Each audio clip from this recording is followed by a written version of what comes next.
Ya, sudah kelihatan.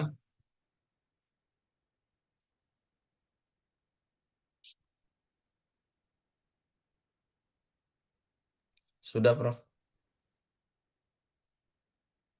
Ya, hari ini kita lanjutkan untuk solid base ya di dalam additive manufacturing system. Jadi ini untuk proses pembuatan prototype ya menggunakan konsep additive manufacturing ya atau rapid prototyping itu dengan bahan solid ya atau pejal ya. Kalau sebelumnya kita sudah bahas yang liquid ya liquid base. Nah, sekarang kita di solid. Meskipun prinsipnya sama, menggunakan layer manufacturing ya atau additive ya, penambahan layer, additive manufacturing ya. Karena materialnya solid, jadi nanti ada beberapa metode yang sedikit berbeda dengan proses bahan cair. Nah, ini beberapa tipe untuk pembuatan prototype ya dengan solid base ya, solid base atau bahannya solid. Yang pertama itu laminate object manufacturing atau LOM. Ya, kemarin sudah kita singgung untuk prosesnya. Ya, kemudian FDM, ya, Fused Deposition Modeling. FDM ini sebenarnya sama seperti 3D printing, ya, atau memang ya 3D printing lah. Meskipun di dalam beberapa buku itu 3D printing menjadi pembahasan terpisah. Ya. Tapi prinsipnya sama karena material solidnya itu berupa filamen ya, filamen entah itu logam atau plastik ya atau komposit kemudian dipanaskan kemudian dideposisikan atau diteteskan ya.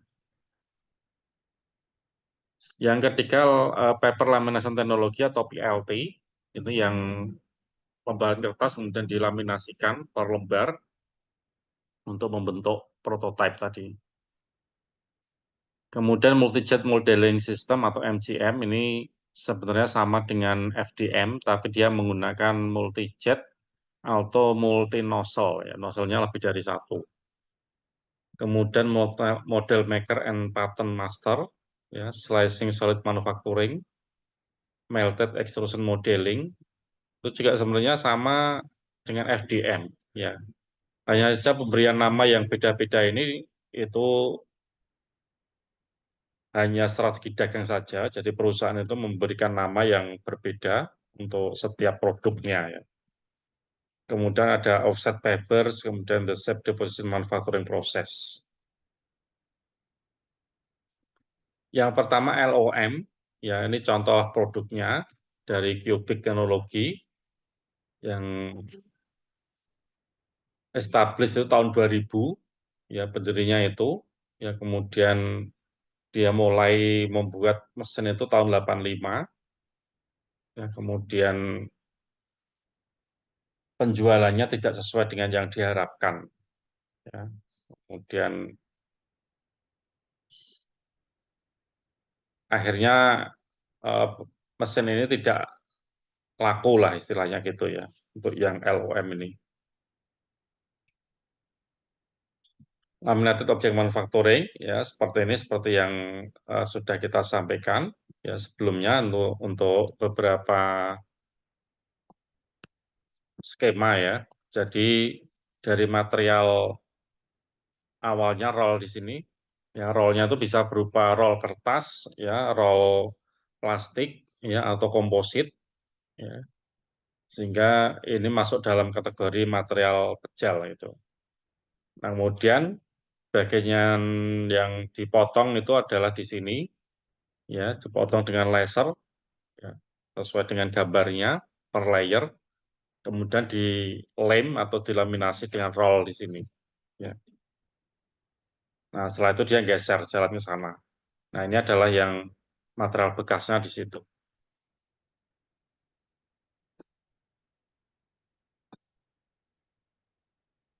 Nah, Cubic teknologi ini memiliki dua model, ya LOM, ya yang dengan masing-masing dengan laser, ya, yang membedakan kelihatannya ukurannya. Nah, ini contoh ini yang besar.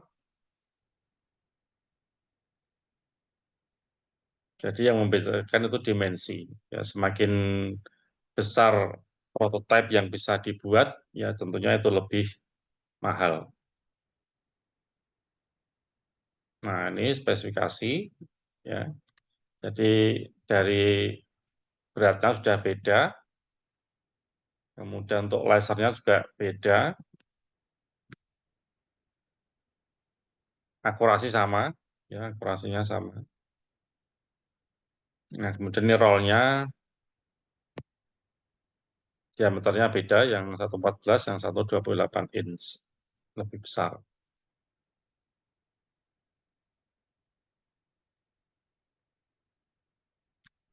Nah, untuk pre-processing, ya prosesnya kalau di pre-processing untuk additive manufacturing itu sama, ya. Jadi CAD-nya ini dalam bentuk STL, ya STL file sesuai dengan di standar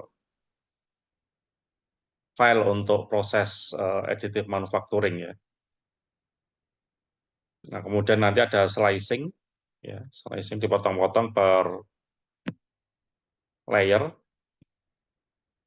Nah, baru nanti orienting, jadi mengorientasikan bentuknya seperti apa yang akan dibuat.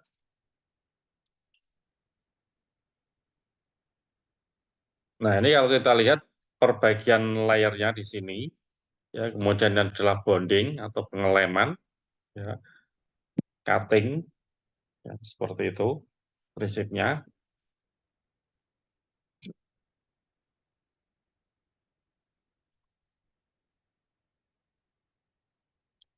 Nah, tahap-tahapannya secara umum seperti ini, ya. Jadi lump slice itu untuk membuat slicing, ya sesuai dengan cross section yang kita buat di model 3D-nya, ya. Kemudian dengan menggunakan komputer atau software yang diikutkan dalam mesin itu kita bisa membuat simulasinya, ya kemudian menempatkan modelnya itu, ya sesuai dengan posisi yang kita inginkan, ya. Itu akan disesuaikan dengan proses slicing-nya, ya. Kemudian baru pemotongan dengan laser ini.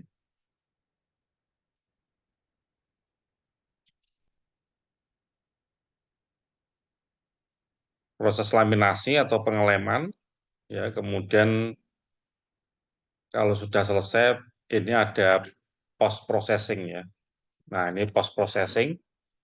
Jadi post processing itu untuk melepas bagian-bagian yang tidak kepakai, ya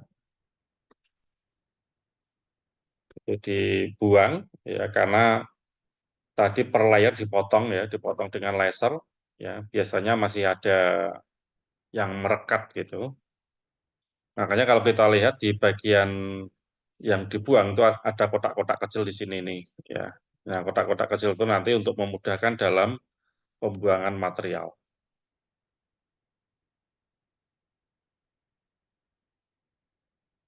Nah, ini contoh ilustrasi gambarnya, ya. Ini setelah keluar dari mesin, ya. Kemudian ini per bagian dibuang, ya, dengan menggunakan alat yang kotak-kotak kecil itu sudah tidak terpakai, ya. Ini masih dilanjut untuk proses pembuangannya. Nah, terakhir yang diperoleh adalah ini, ya, alatnya atau produk yang dihasilkan gitu, ya. Nah, untuk LOM ini jarang yang ada mesinnya, ya karena tadi ternyata sejarah penjualan mesin tidak laku, ya di perusahaannya.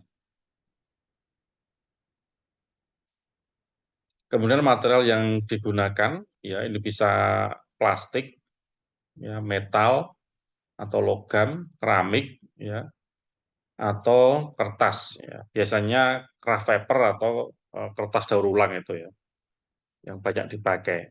karena murah itu.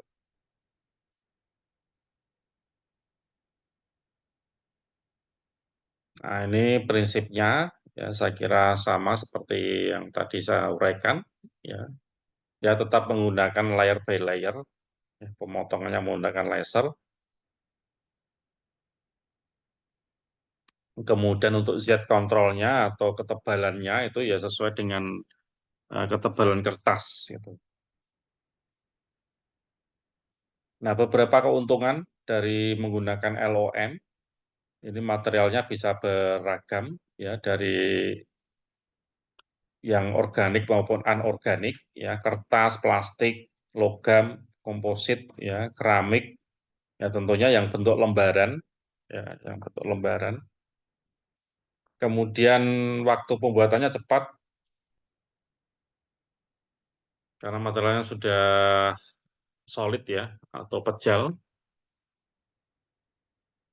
Kemudian presisinya juga cukup bagus ya, itu sekitar 0,127 mili. Ya. Tapi kalau dibandingkan dengan eh, yang cair ya lebih bagus yang cair. Kemudian support structure ini tidak memerlukan support karena material padatnya itu sudah otomatis ya menjadi structure-nya, support structure. Kemudian post curing ya ini tidak perlu ya. Beda kalau yang menggunakan liquid polymer.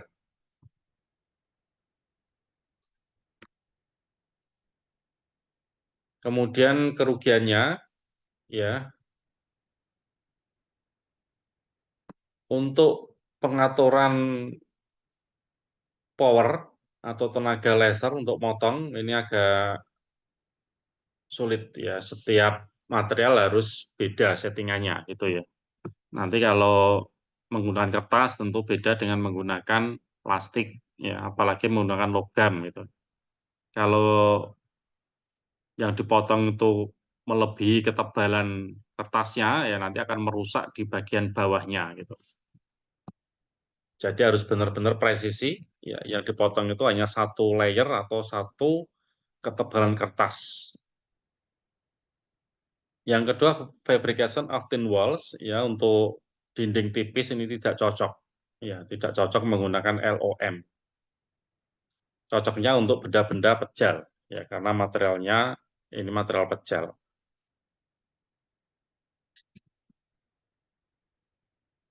Kemudian integrity of prototype. Jadi untuk beberapa material atau produk ya yang terassemble ini agak sulit yang menggunakan ini. Kemudian yang keempat removal support ya, jadi memang perlu effort yang lebih untuk menghilangkan support ya atau mendapatkan produk tadi. Harus dibuangi dulu yang material yang tidak terpakai. Nah, ini di antara contoh produk yang dihasilkan dari LOM. Kalau kita lihat di bagian ini ya, itu kan ada bagian ini harus dihilangkan. Ya, yang kotak kecil-kecil itu harus dibuang. Ini proses slicing. Ya, ini hasil produknya.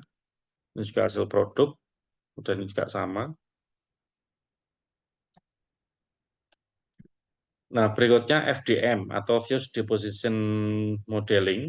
Ya, ini contoh produk dari Stratasys. Ini didirikan tahun 89. Pengembangnya Scott Cramp ya tahun 88, kemudian mendapatkan paten di 92.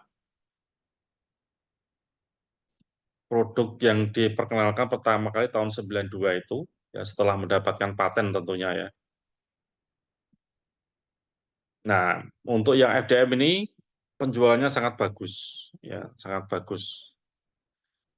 Jadi berhasil menjual sampai 1.582 unit tahun 2000.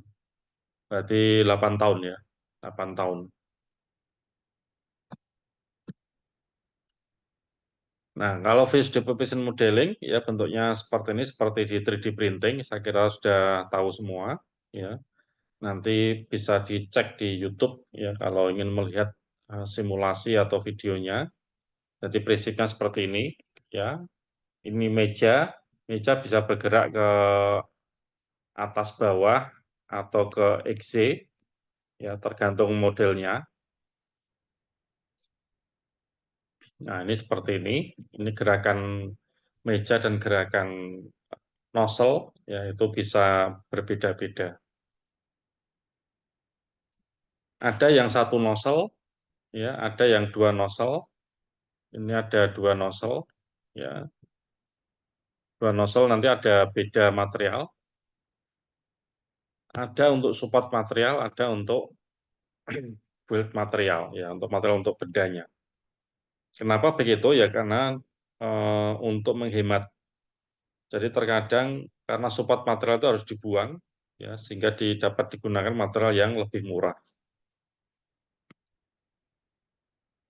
Nah, ini spesifikasinya saja kita lihat untuk model yang dihasilkan oleh Stratasys ya. Ini ada 3 model, 1, 2, 3. Kemudian ini adalah build size-nya, ukurannya. Dari yang kecil, sedang, kemudian besar. Kemudian layer thickness, nah ini, dia bisa 0,178 mili. Ya.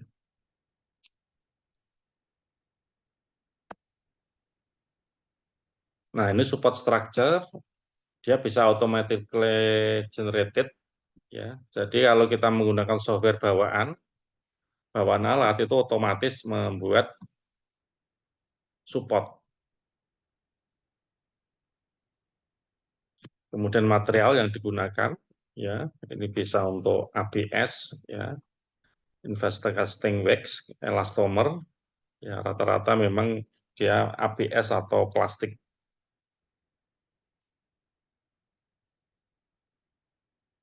Nah, ini masih sama spesifikasinya. Nah, ini contoh penampakan untuk mesinnya memang cukup besar ya. Beda kalau yang harga murah ya sekarang itu untuk 3D printing ya atau FDM itu dengan harga 2-3 juta itu sekarang sudah dapat. Tapi bentuknya kecil ya. Nah, prosesnya juga sama. Kalau kita dari iJust harus ke STL dulu, ya, convert ke STL. Nah, memang kalau STL ini biasanya tidak bisa diedit, ya sudah final ya. STL itu sudah final, tinggal dibuat produknya. Kemudian slicing ini tergantung dari mesinnya nanti. Ketebalannya itu ada settingnya. Kalau ini dari 0,172 sampai 0,356 ya ketebalan layar.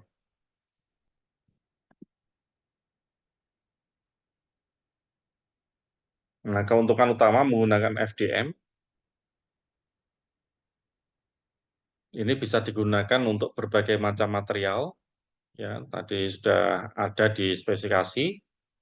Kemudian minimal wastage atau bahan yang terbuang itu minim kalau dibandingkan dengan yang LOM tadi ya. Kemudian lebih mudah menghilangkan support bandingkan FDM, LOM tentunya. Kemudian untuk mengubah material atau mengganti cartridge ya, mengganti material itu mudah. Gitu. Nah, kerugiannya tentunya yang pertama adalah akurasinya terbatas, ya. Prosesnya lambat, kemudian ada seringkit yang tidak terprediksi. Ya, meskipun setiap material itu ada keterangan seringkitnya, ya, tapi kadang berbeda setelah dilakukan. Seringkit itu pengerutan ya. Jadi plastik setelah mengerut itu nanti ukurannya berbeda. Nah, ini contoh beberapa produk. Nah, yang banyak digunakan memang FDM ini ya untuk eksperimen ya. untuk penelitian itu banyak menggunakan ini karena harganya terjangkau, materialnya murah. Kemudian paper lamination technology atau PLT, ya, ini hampir sama dengan LOM sebenarnya. Ini perusahaannya Kira Corporation tahun 44 berdirinya. Nah, sebenarnya ini mesin CNC tadinya, kemudian mengembangkan PLT. Nah, ini untuk contoh mesinnya dan spesifikasi. Memang dia materialnya itu menggunakan eh, kertas ya, kertas printer biasa itu. Keuntungannya di situ. Ini sama persis ya dengan di LOM ya.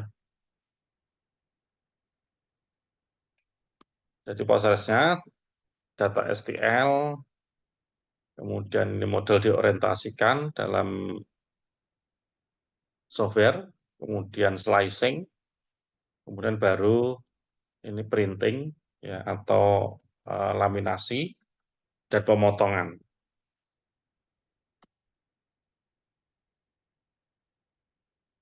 Nah, ini contoh. Jadi sama persis dengan LOM.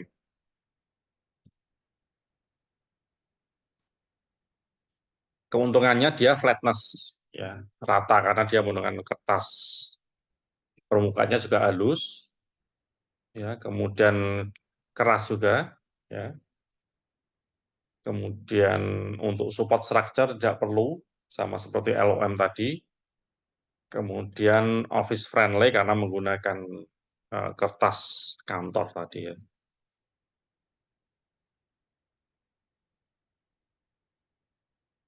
Nah, kerugiannya ini untuk variasi thickness tidak bisa ya, karena tergantung kertasnya.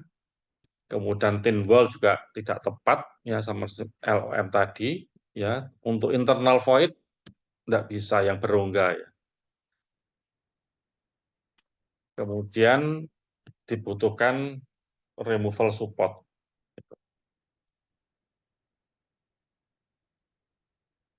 Nah, berikutnya MCM ya, Multi Jet Modeling System. Ini perusahaannya 3D System contohnya, dia yang mengembangkan MCM tahunnya 96 itu menggunakan multi jet. Ya, ini nozzle-nya dua. Ya. Prosesnya sama persis, hanya saja dia membedakan antara material untuk produk dan material untuk support. Ya. Karena supportnya itu kan dibuang. Nah, ini contoh, kalau yang sama seperti ini satu nozzle, dapat dikatakan. Tapi kalau yang beda warna, ya seperti ini dua nozzle. Ya, ini kan beda ya, lain dan ini beda. Nah, itu dua nozzle, ya, dua material yang berbeda. Biasanya nanti warnanya beda. Nah, ini contoh penggunaan support, ini juga sama. Nah, support itu di-generate secara otomatis di software-nya, ya, software bawaan mesin. Ya. Kalau yang mesin-mesin yang murah itu, yang 3 jutaan, itu software-nya tidak mendukung untuk support. Ya, dari beberapa mahasiswa saya dulu yang bikin alat itu, ya, software itu dicoba untuk mengenerate support secara otomatis. Di softwarenya ada, tapi di tampilannya tidak muncul supportnya, ya sehingga pada waktu diproses juga nggak bisa gitu. Nah itu pengenalan untuk material solid ya, jadi di proses additive manufacturing. Kalau ada yang ditanyakan silakan.